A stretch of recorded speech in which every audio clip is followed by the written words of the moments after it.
Hello நண்பா, இன்னைக்கு நம்ம சேனலில் என்ன வீடியோ பார்க்க போகிறோம் அப்படின்னு பார்த்தீங்கன்னா ஐசி ஐடென்டிஃபிகேஷன் வீடியோ தான் பார்க்க போகிறோம். வாங்க நம்ம இப்போ வீடியோக்குள்ளே போகலாம்.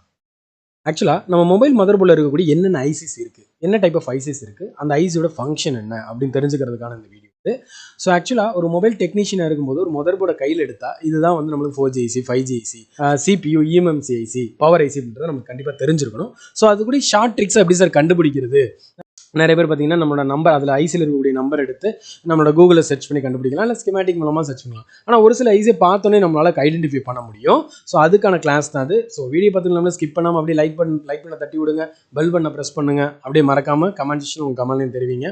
ஸோ ஆக்சுவலாக ஃபஸ்ட்டு நம்ம பார்க்க போகிற ஐசி பார்த்தீங்க அப்படின்னா பவர் ஐசி, அதாவது நம்மளோட பவர் மேனேஜ்மெண்ட் ஐசின்னு சொல்லுவாங்க. ஸோ இந்த ஐசியோட ஃபங்க்ஷன் என்ன அப்படின்னு கேட்டிங்க அப்படின்னா நம்மளுக்கு பவர் சப்ளை ரெகுலேட் பண்ணக்கூடியது. அதாவது நம்மளோட மதர் போர்டில் இருக்கக்கூடிய CPU இல்லை நம்மளோட நெட்வொர்க் செக்ஷனுக்கோ இல்லை கிராஃபிக்ஸ் செக்ஷனுக்கோ பேக்லைட் எல்லாத்துக்கும் பவரை டிஸ்ட்ரிபியூட் பண்ணக்கூடிய ரெகுலேட் பண்ணக்கூடியது இந்த பவர் ஐசி. ஸோ இந்த பவர் ஐசி எப்படி நம்ம கண்டுபிடிக்கிறது அப்படின்னா நம்மளோட மொபைல் மதர் போர்டில் இந்த பவர் ஐசி சுற்றி தான் அதிகமான காயில் இண்டக்டர்ஸ் இல்லைன்னா தின் லேயர் இண்டக்டர்ஸ் இருக்கும், கெப்பாசிட்டர்ஸ் அதிகமாக இருக்கும்.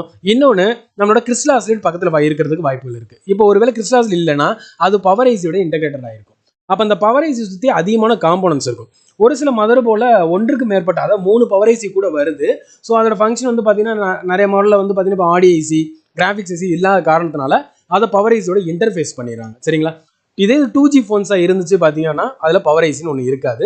ஸோ அது வந்து நம்மளோட ப்ராசர் ஐசியோட இன்டர்ஃபேஸ் பண்ணியிருப்பாங்க. சரிங்களா? ஸோ லேட்டஸ்ட் மாடல் எடுத்துக்கிட்டால் ஒன்றுக்கு மேற்பட்ட பவர் ஐசி இருக்குது. அதாவது நம்மளை 3 பவர் ஐசி வரைக்கும் இப்போ கொண்டு வந்துட்டாங்க. சரிங்களா? ஸோ இதில் வந்து பார்த்தீங்கன்னா நம்மளோட RF செக்ஷன், டிஸ்பிளேக்கு இல்லை ஆடியோக்கு இதுக்கெல்லாம் சேர்த்து ஒரு பவர் ஐசி வச்சுருக்காங்க. தென் அடுத்து பார்த்தீங்கன்னா கோர் செக்ஷனுக்கு, மோடம்க்கு இதுக்கெல்லாம் ஒரு பவர் ஐசி வைக்கிறாங்க. ஸோ ஒன்று நம்ம காம்போனன்ட்ஸ் அதிகமாக இருக்கும், அதாவது காயில் டைப் இண்டக்டர்ஸ், கெப்பாசிட்டர்ஸ் அதிகமாக இருக்கும். தென் அடுத்து பார்த்தீங்கன்னா இன்னொரு ஐடியா வந்து பார்த்தீங்கன்னா அந்த பவர் ஐசி மேலே பார்த்தீங்கன்னா PM அப்படின்னு எழுதியிருக்கும், இல்லை PMIன்னு இருக்கும்.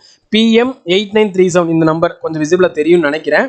ஸோ இந்த நம்பர் நம்ம கூகுள் சர்ச் மூலமாக பண்ணோம் அப்படின்னா அதுக்கு நம்ம என்ன ஐசி அப்படின்ற நம்ம தெரிஞ்சுக்கலாம். சார் MT இந்த மாதிரி பேஸ்லாம் வருதே சார்னா நம்ம பார்த்தோன்னே கண்டுபிடிச்சிடலாம், காம்போனன்ட்ஸ் அதிகமாக இருக்கும். சார் ஒரு மாடலில் 2 பவர் ஐசி இருக்குன்னு சொல்கிறீங்களே அப்படின்னா காம்போனன்ட்ஸ் அதாவது நம்மளோட இண்டக்டர்ஸும் நம்மளோட கெப்பாசிட்டர்ஸும் அதிகமாக இருக்கிறது பவர் ஐசி தான். ஸோ அதை வச்சு நம்மளோட பவர் ஐசியை கண்டுபிடிச்சிடலாம். சரிங்களா?